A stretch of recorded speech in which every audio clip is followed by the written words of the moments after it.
Hi friends, welcome back to my YouTube channel Deepika food recipe.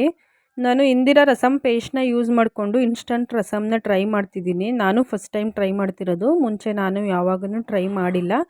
ನಾನಿಲ್ಲಿ 20 ರೂಪಾಯಿದು paste ತೊಗೊಂಡಿದ್ದೀನಿ, rasam paste. ಅದು 50 ಗ್ರಾಮ್ದು ಪೇಸ್ಟ್. ಅದು ನೋಡೋಣ ಹೇಗಿರುತ್ತೆ ಅಂತ ಟ್ರೈ ಮಾಡೋಣ ಅಂತ ಚಿಕ್ಕ ಪಾಕೆಟ್ನೇ ತರಿಸಿದ್ದೆ. ಇದರಲ್ಲಿ 200 ml ಅಷ್ಟು ವಾಟರ್ನ ಹಾಕೋಬೇಕು ಅಂತ ಹೇಳಿದ್ದಾರೆ. ನಾನು 250 mlನ ಹಾಕ್ಕೊಂಡಿದ್ದೀನಿ. ಟೇಸ್ಟ್ ತುಂಬಾ ಚೆನ್ನಾಗಿತ್ತು. ಮಾಡ್ಕೋಬೋದು. ಎಮರ್ಜೆನ್ಸಿ ಇದೆ ಅನ್ನೋ ಟೈಮಲ್ಲಿ, ಸಾಂಬಾರು ಮಾಡೋಕ್ಕಾಗಲ್ಲ ಅನ್ನೋ ಟೈಮಲ್ಲಿ, ನಾನ್ ವೆಜ್ ಏನಾದರೂ ತಿಂದು ಹೆವಿ ಆಗಿದೆ ಅನ್ನೋ ಟೈಮಲ್ಲಿ, ಸಿಂಪಲ್ಲಾಗಿ ಊಟ ಮಾಡಬೇಕನ್ನೋ ಟೈಮಲ್ಲಿ ಇದನ್ನ ಮಾಡ್ಕೋಬೋದು. ನಾನಿವಾಗ ಒಂದು 1/4 ಲೀಟ್ರಷ್ಟು ನೀರನ್ನ ತಗೊಂಡು ಗ್ಯಾಸ್ ಮೇಲೆ ಇಟ್ಕೊಂಡಿದ್ದೀನಿ, ಒಂದು ಪಾತ್ರೆಗೆ ಹಾಕ್ಕೊಂಡು. ಇದು ಒಂದು ಕುದಿ ಬರೋವರೆಗೂ ಚೆನ್ನಾಗಿ ಕಾಯಿಸ್ಕೊತಿದ್ದೀನಿ.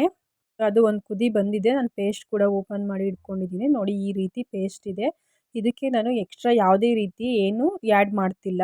ಪೇಸ್ಟು ಮತ್ತು ನೀರು ಅಷ್ಟನ್ನೇ ಯೂಸ್ ಮಾಡಿ ಹೇಗಿರುತ್ತೆ ಟೇಸ್ಟ್ ನೋಡಬೇಕಂತಲೇ ಮಾಡ್ತಿರೋದು. ನಾನು ಎಕ್ಸ್ಟ್ರಾ ಕೊತ್ತಂಬರಿ ಸೊಪ್ಪು ಕೂಡ ಹಾಕ್ಕೊಂಡಿಲ್ಲ. ನೀವೇನಾದರೂ ಬೇಕಂದರೆ ಹಾಕ್ಕೊಳ್ಳಿ.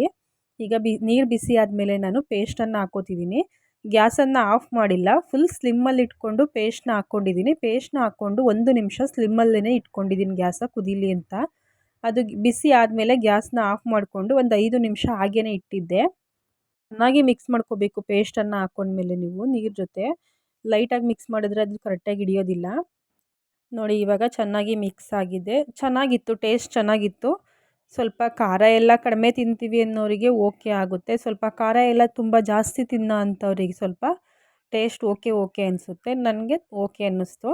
ಇದು ಶೀತ ಕೆಮ್ಮು ಆಗಿರುತ್ತಲ್ವ, ಆ ಟೈಮಲ್ಲಿ ಈ ಥರ ರಸಮ್ನ ಮಾಡ್ಕೊಂಡು ಕುಡಿದ್ರೆ ತುಂಬಾ ಚೆನ್ನಾಗಿರುತ್ತೆ.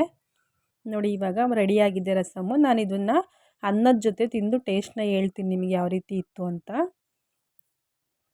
ಟ್ರೈ ಮಾಡ್ಬೋದು, ಎಲ್ಲರೂ ಒಂದ್ಸರಿ ಟ್ರೈ ಮಾಡಿ, ಟೇಸ್ಟ್ ಚೆನ್ನಾಗಿತ್ತು. ಇವಾಗ ರೈಸ್ ಜೊತೆ ಹಾಕೋತಿದ್ದೀನಿ. ನೀವು ಲಾಸ್ಟಲ್ಲಿ ಸ್ವಲ್ಪ ಕೊತ್ತಂಬರಿ ಸೊಪ್ಪನ್ನ ಆ್ಯಡ್ ಮಾಡ್ಕೊಳ್ಳಿ. ಸಬ್ಸ್ಕ್ರೈಬ್ ಮಾಡ್ದೇ ವಿಡಿಯೋ ನೋಡ್ತಿದ್ರೆ ಸಬ್ಸ್ಕ್ರೈಬ್ ಮಾಡ್ಕೊಂಡು ವಿಡಿಯೋ ನೋಡಿ. ಸಿಗೋಣ ನೆಕ್ಸ್ಟ್ ವಿಡಿಯೋದಲ್ಲಿ.